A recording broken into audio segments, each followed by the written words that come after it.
Hello বন্ধুরা, good morning. আশা করছি তোমরা সবাই ভালো আছো, আমিও ভালো আছি। আজ শনিবার, এখন সকাল 8টা বাজে, কিন্তু বাইরের ওয়েদারটা এত সুন্দর লাগছে, হালকা হালকা রোদ এবং এত সুন্দর একটা হাওয়া দিচ্ছে, দারুণ লাগছে। সকালে স্নান সেরে পুজো করে চলে এলাম রান্নাঘরে, এসে গুড় জাল দিতে বসালাম। দলা গুড়টা আমি জাল দিয়ে এভাবেই ব্যবহার করি। গুড় জাল দেওয়া হয়ে গেলে ছেঁকে নিতে হবে। এখানে গুড়টা যত পাতলা দেখাচ্ছে তত পাতলা নয়, পরে তা ঘন হয়ে যাবে। আজকে সকালে তুর্যর বাবা বলেছে খই দিয়ে দুধ দিয়ে খাবে, আর তুর্যকে গুড় ছাতু লেবু দিয়ে দিয়েছিলাম। যেহেতু 7:30টার সময় ছাতু দিয়েছিলাম, এখন তো 10টা মতো বাজে, তো খিদে পেয়েছে, তাই একটু গলা ভাত করে দিলাম, ঘি দিয়ে দিলাম ওকে। এবার চলে যাব দুপুরের রান্নায়। প্রথমে মুগ ডালটাকে কাঠখোলায় ভেজে নেব।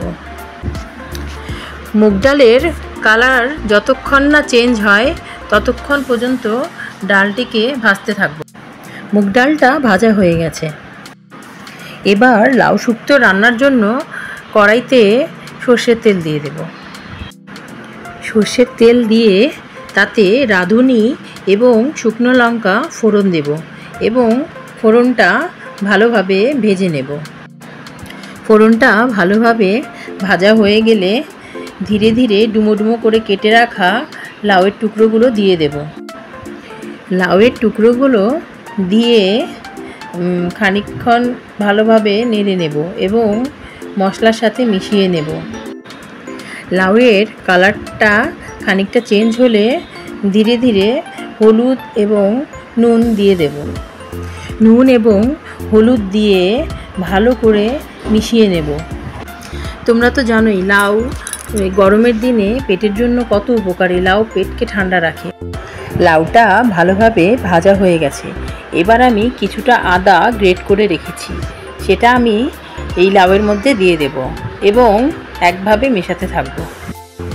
গ্রেট করা আদা দিয়ে লাউটিকে আরও কিছুক্ষণ কষিয়ে নিতে হবে। এবার লাউটা সেদ্ধ হওয়ার জন্য আমি খানিকটা জল দিয়ে দেব, সাথে একটু নুনকে ব্যালেন্স করার জন্য চিনিও দিয়ে দেব, দিয়ে ঢেকে দেব। লাউটা সেদ্ধ হয়ে গেছে, এবার রস রস করেই নামিয়ে নেব। এবার শোলা কচু রান্নার জন্য কড়াইতে সর্ষের তেল দেব, তাতে কালো জিরে এবং কাঁচা লঙ্কা ফোড়ন দিয়ে কিছুক্ষণ ভেজে নেব। এবার তেলের ওপরে দিয়ে দেব সেদ্ধ করে রাখা শোলা কচুর ডগা এবং দিয়ে দেব খানিকটা নুন, হলুদ এবং চিনি। এখন ভালোভাবে সব কিছুকে সুন্দরভাবে মিশিয়ে নিয়ে কচুটা খুব সুন্দরভাবে ভেজে নিতে হবে। কচুর থেকে জলটা শুকিয়ে এলে এবং ভাজা ভাজা হয়ে এলে নামিয়ে নিতে হবে কচুর শাক। এবার মুগ ডাল রান্নার জন্য কড়াইতে তেল দিয়ে জিরে এবং শুকনো লঙ্কা ফোড়ন দিয়ে দেব এবং তারপর দিয়ে দেব সেদ্ধ করে রাখা মুগ ডাল। মুগ ডাল আমি নুন, হলুদ এবং একটা কাঁচা লঙ্কা দিয়ে সেদ্ধ করেছি। এবার ডালটা খুব ভালোভাবে ফুটিয়ে নেব। একটু আদা এবং ঘি দিয়ে নামিয়ে নেব। এবার সয়াবিনটা রান্নার জন্য কড়াইতে তেল দিয়ে আগে থেকে ভেজানো সয়াবিন ও হলুদ লবণ দিয়ে সয়াবিনটা ভালোভাবে ভেজে নিতে হবে। সয়াবিনটা খুব ভালোভাবে ভাজা হয়ে গেছে। এবার কড়াইতে খানিকটা তেল দিয়ে তাতে জিরে ফোড়ন দিয়ে দেব এবং ফোড়নটা খুব ভালোভাবে ভেজে নিয়ে তাতে টমেটো কুচি এবং পাকা 2-3টে লঙ্কা দিয়ে দেব। যে যেমন ঝাল খেতে পছন্দ করে সেই হিসেবে লঙ্কা দেবেন। টমেটো গলে যাওয়ার জন্য আমি একটুখানি লবণ দিয়েছি। টমেটোর সাথে আমি একটু আদা গ্রেট করে দিয়ে দিয়েছিলাম। এবার সবগুলোকে খুব ভালোভাবে কষিয়ে নিতে হবে।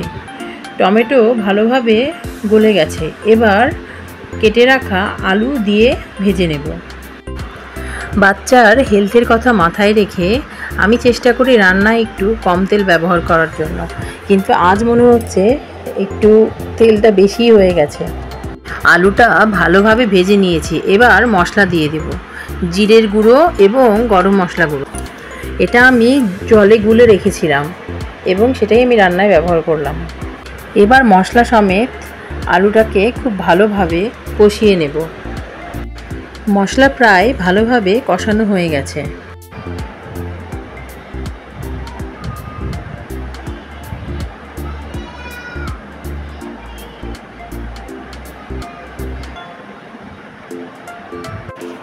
এবার ঝোলের জন্য জল দিয়ে দেব। আলু সেদ্ধ হওয়া পর্যন্ত ভালোভাবে ফুটাতে থাকবো। আলু ভালোভাবে সেদ্ধ হয়ে গেছে। এবার দিয়ে দেব আগে থেকে ভালোভাবে ভেজে রাখা সয়াবিন। সয়াবিন দিয়ে আরও কিছুক্ষণ ফুটিয়ে গ্যাসটিকে লো ফ্লেমে রেখে ঢেকে কিছুক্ষণ ফুটিয়ে নিলেই রেডি। আজকের মেনুতে রয়েছে ভাত, মুগ ডাল, আর রয়েছে সয়াবিন আলু দিয়ে তরকারি, লাউয়ের শুক্তো, কচুর শাক এবং আলু সেদ্ধ। Thank you.